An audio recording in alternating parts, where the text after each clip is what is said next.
Dia das Mães ou Dia da Família? O que você prefere? Essa é a discussão que nós vamos abordar aqui no vídeo de hoje. Mas antes, bem-vindo ao canal Pedagogia da Vida Real. Me chamo Daniela Marley, sou pedagoga, tenho mais de 10 anos de experiência em sala de aula e aqui a gente fala sobre assuntos não tão óbvios assim, que auxiliam no desenvolvimento escolar de crianças e adolescentes, principalmente para você que é pai, para você que é mãe, para você que precisa tomar esse protagonismo da vida intelectual de sua criança e de seu adolescente. Bom, vamos falar então sobre essa discussão. Essa discussão é muito mais frequente no Dia dos Pais. Porém, para você que vem do futuro, a gente está em maio de 2025, a gente está bem perto do Dia das Mães. Então, assim, como essa discussão surgiu muito nas redes sociais agora, no Dia das Mães, vamos falar sobre isso agora. Talvez a gente até retome isso na época do Dia dos Pais, né, em agosto. Mas vamos falar sobre essa discussão, sobre o Dia das Mães. Então é o seguinte, temos aí o lado dos defensores do da celebração do Dia das Mães e da celebração do Dia da Família, né, nas escolas, no caso aquelas homenagens, aquela comemoração, aquela coisa toda. Nós temos o mundo real, né? A gente vive em dois mundos, na verdade. A gente tem o mundo ideal e a gente tem o mundo real.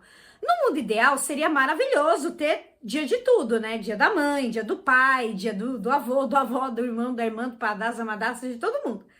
Porém, a gente vive no mundo real. Aí você fala, pô, Dani, beleza, mas então é dia da família? Não, calma, não é assim. Vamos refletir sobre isso. A gente tem, então, como eu falei, os defensores do Dia dos Pais, não, do Dia dos Pais não, do Dia das Mães, e tem os defensores do Dia da Família. Geralmente, o que eu tenho percebido é que os defensores do Dia das Mães são mães de alunos. E os defensores do Dia da Família são profissionais da educação, professores e outros profissionais da educação. Então, vamos levantar os dois pontos aqui. Vamos falar primeiro do Dia da Família, né? Do ponto de vista dos professores. O que eles falam, os professores e outros profissionais de educação?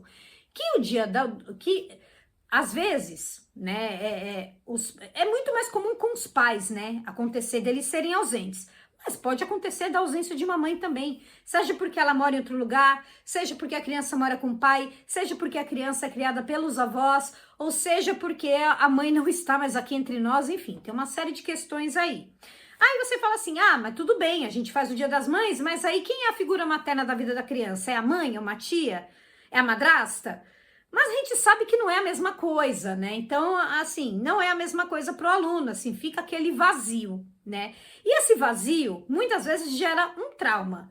E assim, nenhum de nós passa incólume em relação a isso. Ninguém passa em branco em relação a trauma. Todo mundo tem, principalmente traumas da infância, né? Isso é uma coisa que não tem como, por melhor que seja a educação da criança, mas vamos falar sobre isso. Em relação ao Dia das Mães, assim, a única coisa assim que eu consegui perceber é que tem mães que fazem questão de serem homenageadas pela escola nesse dia, né? Não basta já as homenagens em outros lugares, principalmente em casa. Então, e ainda mais agora com o advento das redes sociais, então o que essas mães querem, né? De certa forma, elas querem postar nas redes essas homenagens que os filhos prestam para elas. Assim, uma coisa que a gente percebe porque fazer tanta questão de ter uma homenagem exclusiva para elas no Dia das Mães, né? Mas ainda falando sobre a questão do Dia da Família. Então, voltando à questão do trauma. O trauma, ele é uma coisa assim, eu tenho um livro chamado O Corpo Guarda as Marcas, acho que eu vou até deixar aqui o nome do livro e o autor, que agora eu não me recordo de cabeça. É um livro calhamaço, assim, 500 páginas. Eu acho que é uma leitura obrigatória para qualquer profissional de saúde. Como profissional de educação, me enriqueceu bastante essa leitura. Para você que acha que tem um trauma, para você que tem um trauma que não está solucionado, para você que tem filhos, enfim. É importante a leitura, ele traz diversos estudos de caso. E esses estudos de caso mostram que, assim, o pior não é o trauma em si. Porque às vezes o trauma, ele é uma coisa inevitável. Por exemplo, a criança sofre um acidente de carro. Ela sobrevive a um acidente de carro. Fica aquele trauma, né? Então, é inevitável, não tem como... Claro, acidentes dá para evitar, mas assim, às vezes o evento não tem como, né, prever o que vai acontecer. Então, assim, o problema não é isso. O problema maior, na verdade, porque esse não deixa de ser um problema. O problema maior é não ter a rede de apoio para poder superar esse trauma, né? Então, assim, explicando de uma maneira melhor, as mães falam muito em não ter rede de apoio para cuidar de seus filhos, mas ninguém fala de rede de apoio para a criança, que precisa superar um momento difícil. Nenhuma criança sozinha é capaz, ela não tem condições psicológicas de superar um trauma sozinha. Ela vai remoendo esse trauma e isso vai chegando, vai se estendendo por toda a vida. Se ela tiver essa condição depois de adulta, ela só vai superar esse trauma depois de adulta. Então, na verdade, quando falta um membro da família, é uma coisa muito difícil para ela e ela precisa de apoio de adultos para poder superar isso. E nem sempre esse apoio esse apoio existe. Às vezes a criança tem que se virar sozinha.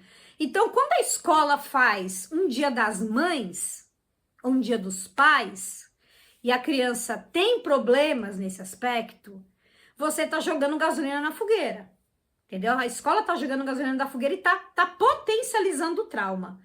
Ah, mas como que uma família... Ai, você deve estar perguntando, né? Como, Dani, uma família... Como que uma família não dá apoio para a criança? Simples. Casos de pedo. Não faltam depoimentos de vítimas que hoje são adultas que falam que não tiveram nenhum apoio quando contaram para familiares o que aconteceu. Não faltam. Por quê? Primeiramente, porque é uma questão muito difícil de lidar. Então, tem família que nem lida para poder tornar mais fácil o problema. Então, ele finge que o problema não existe, joga para debaixo do tapete e tá tudo certo. Só que não tá tudo certo, porque a vítima fica lá sofrendo em silêncio.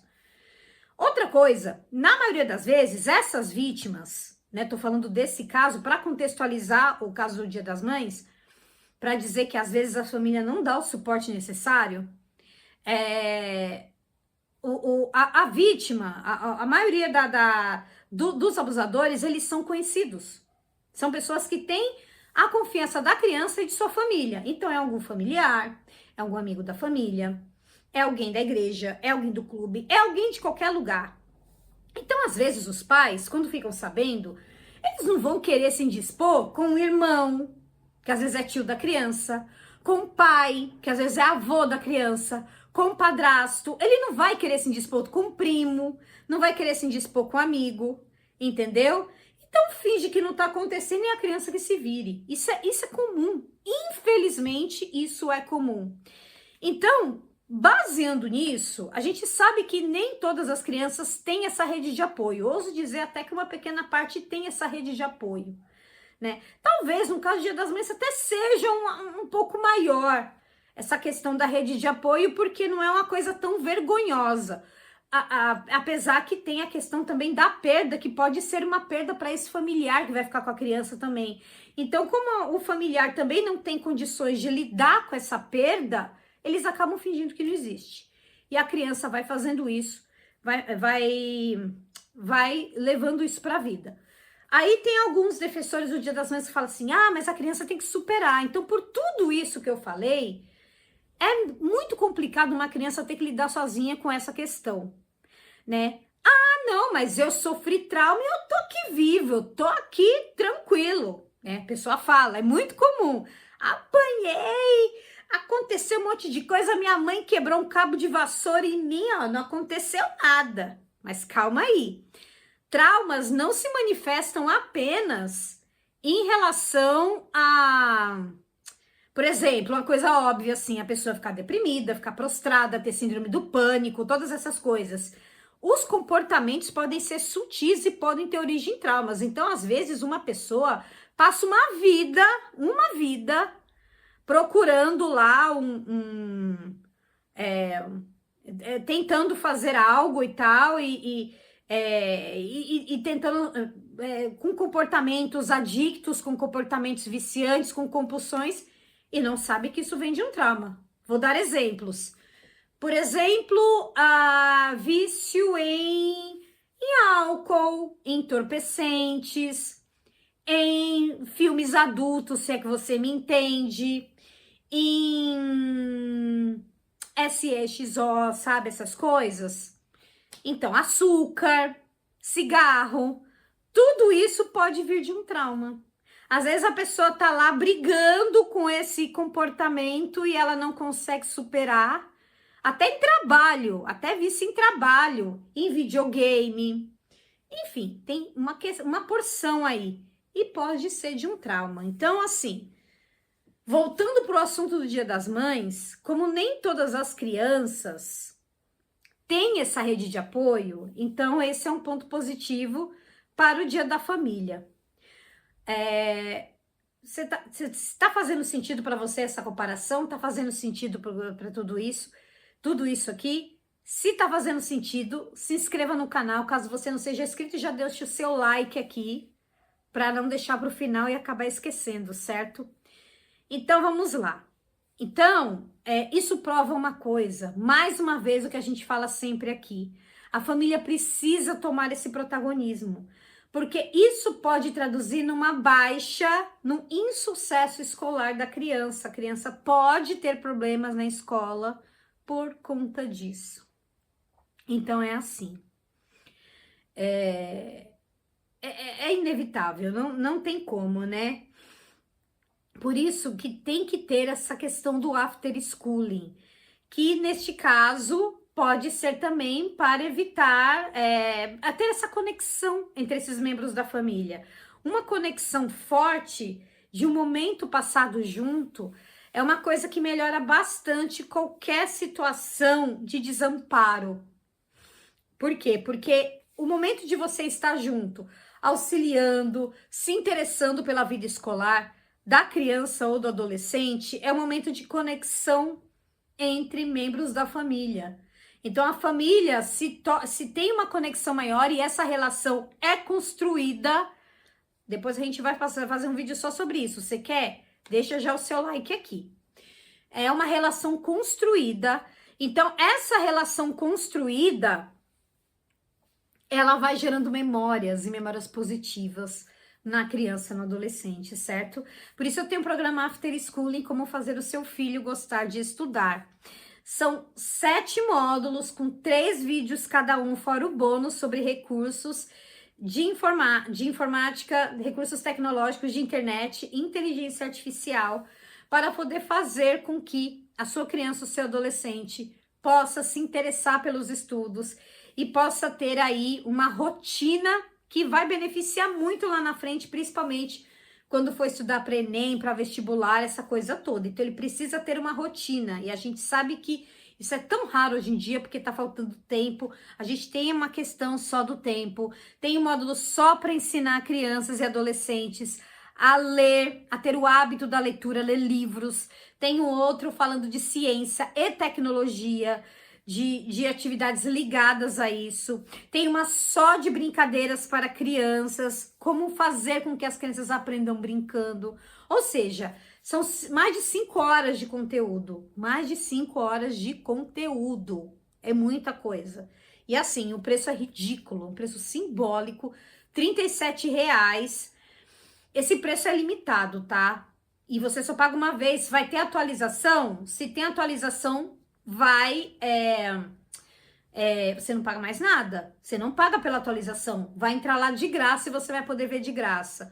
Ou seja, assim, é um baita investimento. Eu vou deixar o link aqui no primeiro comentário, certo? Então, voltando pro vídeo. O que eu faria? Daniela, o que eu faria? É o seguinte... Eu, numa gestão de escola, eu analisaria muito a situação dos alunos. Então, se eu vejo que tem muitos alunos vulneráveis e muitos alunos com desamparo neste aspecto, certamente eu faria o Dia da Família. Caso contrário, caso a gente vê que tem alunos bem assessorados aí em relação à família, poderia fazer um Dia das Mães. Então, a gente faz essa investigação, vê direitinho o que fazer, né? A gente tem que se importar com todos, não tem como. Se tratam de pessoas que sozinhas não conseguem superar momentos difíceis. Então, como eu falei, não adianta jogar gasolina na fogueira, né? Então, eu faria isso, certo? Então, assim, é uma discussão, no fundo, meio boba, né? Porque tudo é importante, mas a gente tem que pensar em primeiro lugar no bem-estar das crianças e dos adolescentes. Bom, espero que você tenha gostado desse vídeo. Muito obrigada por você ter assistido até aqui. E nos vemos no próximo vídeo.